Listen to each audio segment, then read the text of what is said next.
And from the south, in my travels, I brought to San Francisco this editorial, Cartonera, which is like some of the most noble art or literary experiments in Mexico right now. La Editorial Cartonera publishes several books from Marx to Border Cross and Diosa, and we're going to leave a couple of these special editions here in Alicat Books, so if you feel inclined, you can find one and get one.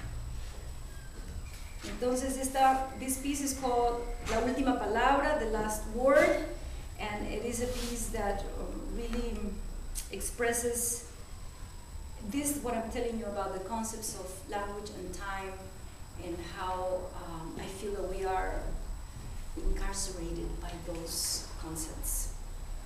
And I wrote it after I spent about 8 months looking for etymological roots to the words that I love to use. And when I found my favorite word, wisdom, and the root of the word wisdom meaning judicial sentence serving as precedent, then I realized that when we express ourselves in this tongue, in this language, we continue to build that atmosphere even though we want to do something else. I have a message, but I am sick with words. I am sick of the truth. I am sick of concepts and designations, status and jurisdictions, sick of economics and psycho-spiritual jargon. I am tired of numerology, revolutions, the zodiac, the Bible, the English week, the Constitution, the Gregorian year, the rose and the cross, the sacrificial goat. I am sick and tired of the program of killing to eat, to shop, to invest, to survive, to forget. I'm running out of words and I'm running out of time. And at the same time, I feel so paranoid about mass destruction, you know. I feel the urge to run. It is hard for me to look up when I daily see the streak of metal, the man-made cloud. I suspect poison in everything. How can one take a deep breath after fumigation? Why do we keep drowning in black water? Where is the end of this occupation, and what kind of world will there be for my daughter? Will a cabal of incestuous predators, rotting in historical plunder, gamble with total impunity the destiny of humankind? We are down here, standing in line for the newest vaccine, in total passivity, swallowing the mortal lie, sacrificing our sons, dropping bombs in the name of a flag. We are down here, the highly educated cultural creature, subject to the royal book. All we can do is repeat, since we can't understand the sounds we emit. We can't figure out the source of our pain. We are perfectly incapable to see this prison is made out of language, out of words like love and light, master terms crafted to convert us into faith, into fuel, into files. This prison is made out of angular mirrors, out of angels and lords, electrical shocks, the bugles of war, democracy, heroines for the soul. This prison is made of gold. And we are in here, bewildered in perpetuity, betraying our own descendants, worshipping the executioners, the dazzlers, the wizards, with their Adam and Eves, their pyramids, their 360 degrees, the little piece of the sky, their color, their crown, their mining civilization, their parasitic nature, their plans of extermination. This prison is made out of romantic law and language, and like romantic love, the end is always tragic. How does your mouth sing when you got nothing left to prove, nothing left to gain? Where can our steps take us on this civilized race to self-destruction? How high can we get? How far? What is really the end? The promise to ascend? To be saved by the same king? By the same thing? We are nothing but steam for their engines, you know. But we are sold on the idea of becoming what they want us to be. Citizens, patriots, entrepreneurs, intellectuals. In the pursuit of profit, we believe, therefore, we can't help but to continue to weave the veil that blinds us. And we celebrate it as a holiday, as identity. We sincerely pretend. We hide our real names, and we evolve to the level of predator, polluter population. And we never question the basic assumption. Ay de mí, mis hijos llorona, hijitos del arrabal. Why don't we question the basic assumption? Why don't we examine the root of despair? Why don't we break the mirrors and face the demons, claim our lives again and again? Have we not had enough deception, oblivion, damnation? Let us awake them. Let us unwind, let us unbind, let us unbecome all the way to the 20 moments of creation, the 4 winds, and all of the directions. Let us then call our mind back from the dungeons of imperial thought. Let us be here and now, firmly planted in the body of the only one. Let's be one down deep under, beyond idiolect, beyond the world of the dead. Let us feel, let us know that we feel the heartbeat of the only one who truly exists, because we in here are nothing but a handful of dirt and a piece of time, you know, a whisper in the empty space of the only one, of the all that is. Después del amor la tierra, después de la tierra nadie. Our mother already cured us yesterday and the day before. Our mother already gave birth to us.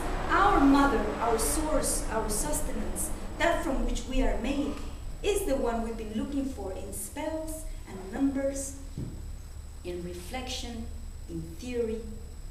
Let us collapse this edifice. Let us begin sweeping the path. Let us walk back until we become medicine in the open mouth of the living water. Thank you.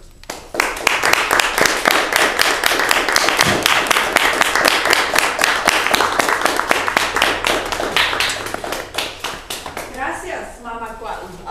Each one of those books has a different handmade cover. They're one of a kind. So do buy books and do snatch those up.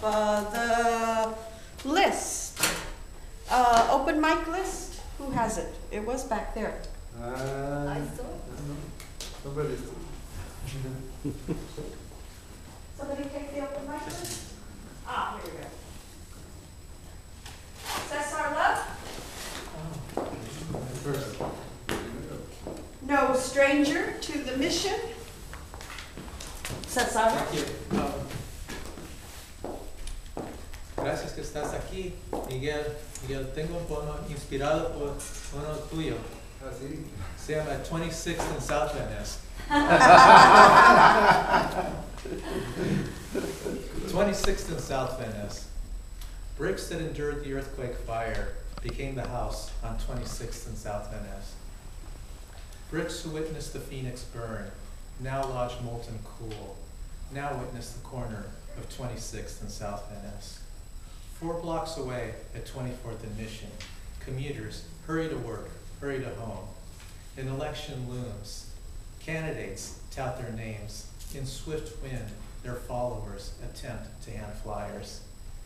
While at 26th and South Van Ness, 4 blocks from the plaza, a day laborer remembers his niece, the one he taught geography. A young woman sits in a cafe window.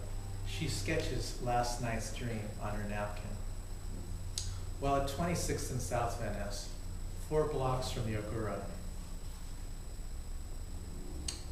Oh, shoot. Sorry, this one's a little messed up. Okay, sorry.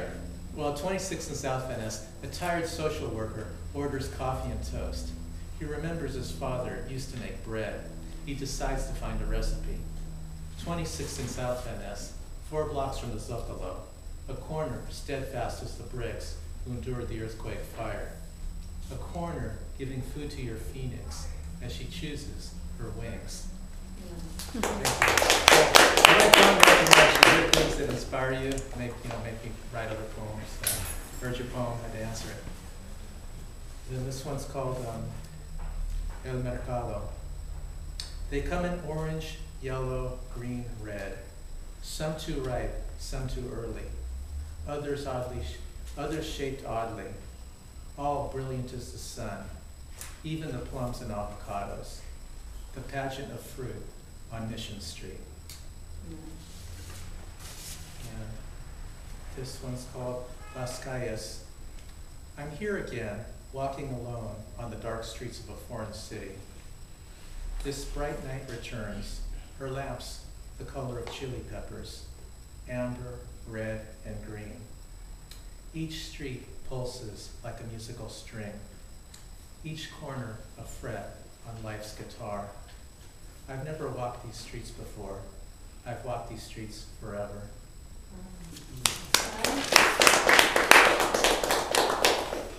City morning, A fog almost as sweet as farm milk floats us above the cigarette butts. Last night, the janitors came in wagons and washed the streets with latte steam.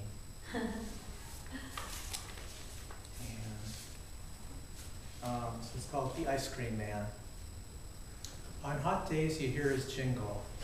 On hot days, you hear his music, the merry-go-round jingle, the out-of-season sleigh bell. Sometimes he drives a strange and colorful truck, perhaps borrowed from Dr. Seuss, perhaps escaped from Disneyland. At times, he is a Central American with a happy white cart. Call him El Paletero. On occasion, the ice cream man is a woman who also drives the truck, who also pushes the cart. For the nickels you gave him years ago, for the couple dollars you give him now, he delivers the jewels. Magic hands search his box to emerge with those sweetened blocks of winter which make the summer so much more a summer.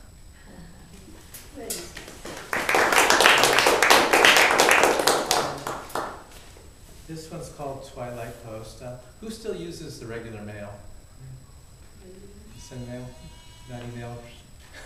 It's about the regular. The mail. Just We're talking about mail? snail mail. So, Twilight Post. Evening stroll to the trusted mailbox. That ageless vault bolted to the corner. Its small, mysterious door, which squeaks unoiled and pangs shut. My letter lands in the dark. It will wait and be read. The hour savors the last sip of tea. Thank you. That was Cesar Love. Pastor Bijenes. Is that how you pronounce it? Bijenes.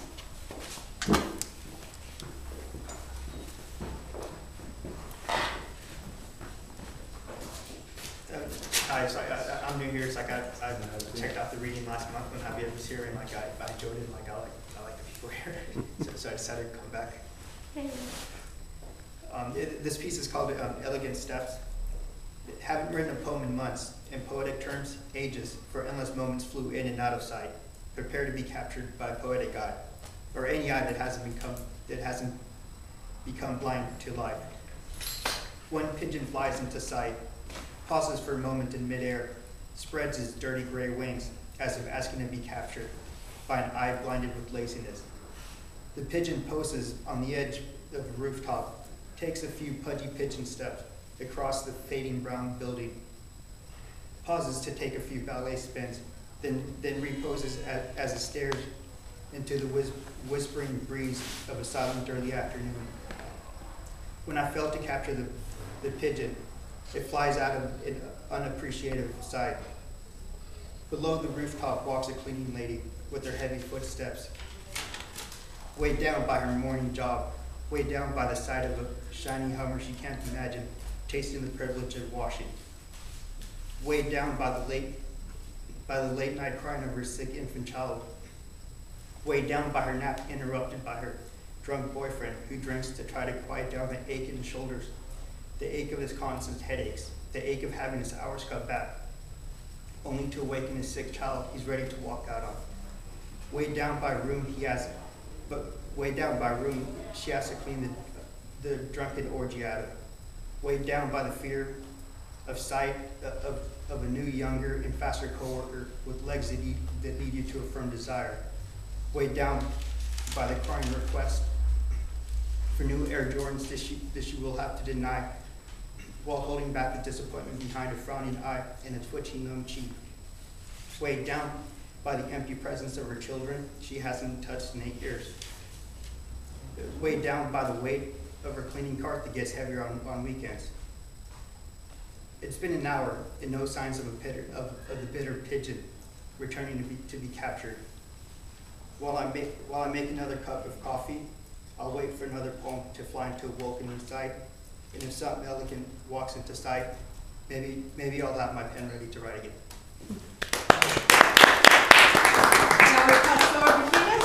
Dan O. The hidden camera shows the cook. The hidden camera shows the cook spitting into the pasta primavera. And why not? Did we expect differently?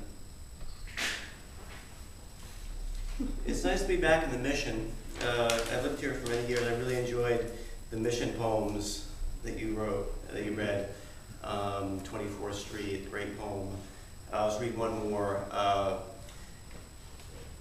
that I wrote in the Mission, and this is more about the Mission bar scene as I knew it, and of course larger issues too. But so just one more. This place. This place. It's the kind of place that's got vomit in the urinal by 8:30, and by midnight everyone's drunk as cows. There's 30, maybe 50 people drinking Jim Beam or Bud, PBR and beers named after mountains or engines, puddles of Guinness lapped up by a bulldog. Pints of $5 margaritas topple soul after soul into some stranger's arms tattooed with personal flags. The kind of place where some excuse for inane shouting like pool or darts creates bonds deep as sewers between men and women in tailored suits and bikers who deal at the back booth. It's that kind of typical dive where the people who live in the upstairs unit drink for free and stay frozen in time for just that reason. It's where people go to spend their last 20 bucks with no money left for rent and nothing in the fridge but anger. The sort of saloon with a TV rigged up in a corner above the booze, three people gazing at the game all night like a stupid war movie, as if shackled to the stool like slaves. But we are free. We are free. All along the city's central drag, places like this filled to the brim, about to explode at 2 a.m., people tumbling into taxi cabs or turning keys with 25 knuckles on the wheel, people staggering down the street as if following orders. And in the morning, resurrected by the hands of water and ibuprofen, we drag ourselves to that realm of existence called work and sustain the economy of this great nation.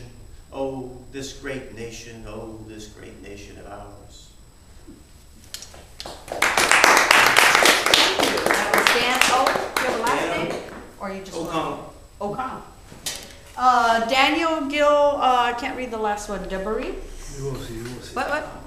Devosis. Devosis. Daniel. Gracias. Well, everybody talking in English. Something in English. Something in English.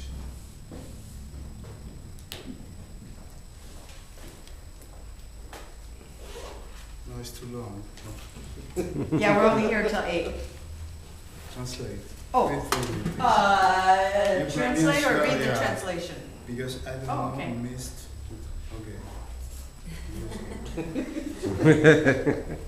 Mix with an impartial humor. Oh, this is called Frisco. Mix with an impartial humor. Your eccentric mosaic is eternal. Rebellious cupids lift to flight, and there flows a charming innocence. While loves and taboos come together. Adored Frisco, grant me the wish to not abandon you, and I promise to raise the spirits of defeated warriors that sleep in your steep streets of teepee rhythm. Strangers, blinded by fear, don't know the loving light of the parks, dazzled by the chances of gold and flesh. We feel sadness for their ignorance. The unique banquet is served to that black sheep of the world that throb with total truth toward the borders of nirvana, being driven by the same dial. They invent that many-colored salad of friends that pray with a divine accent. Suffering, they learn as day workers and later as yuppies that die awake. which is the reason that you were always open to romance and the heart of Tony Bennett and mine too. I think that.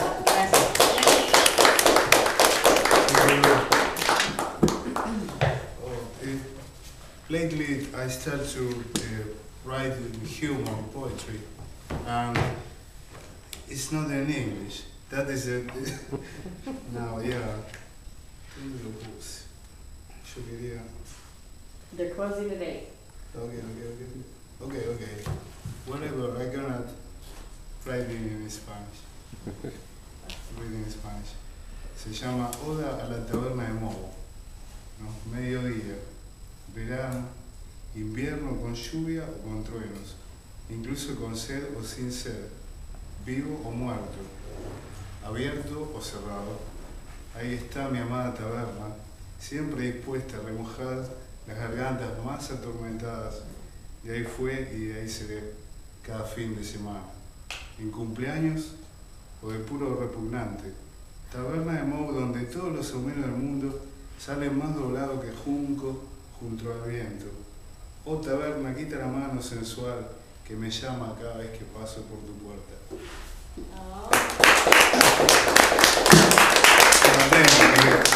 Was Daniel Debosis? Jim Powell? No? Okay, yeah, I got one.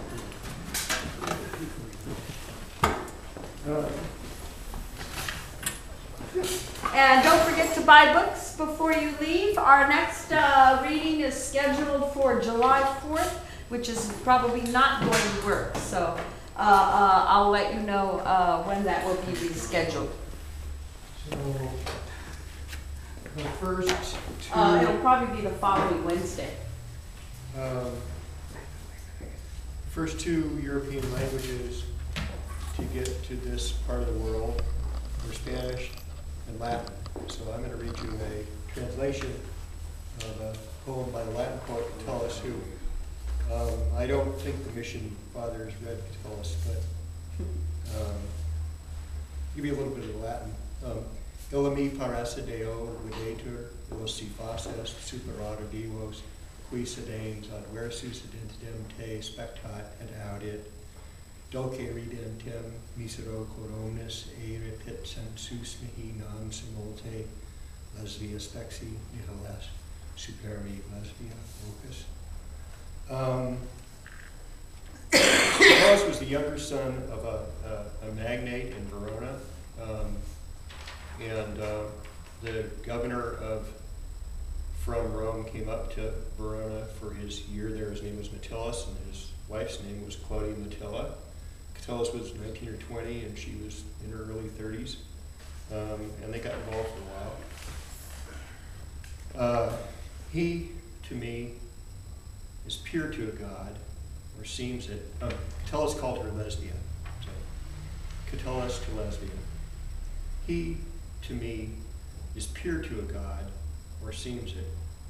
He, if I may say so, surpasses Godhead, who can sit there facing you, look at you, and over, hear the quiet laughter that makes me lose my mind completely, pitiful, from the moment that I see you, lesbia. There is nothing left of me. My thoughts stop, my tongue gets thicker, a faint flame trickles down inside my bones, and the sound of bells starts ringing in my ears by itself as double night puts my lights out. Free time is unhealthy to you, Catullus. You run riot freely and like it too well.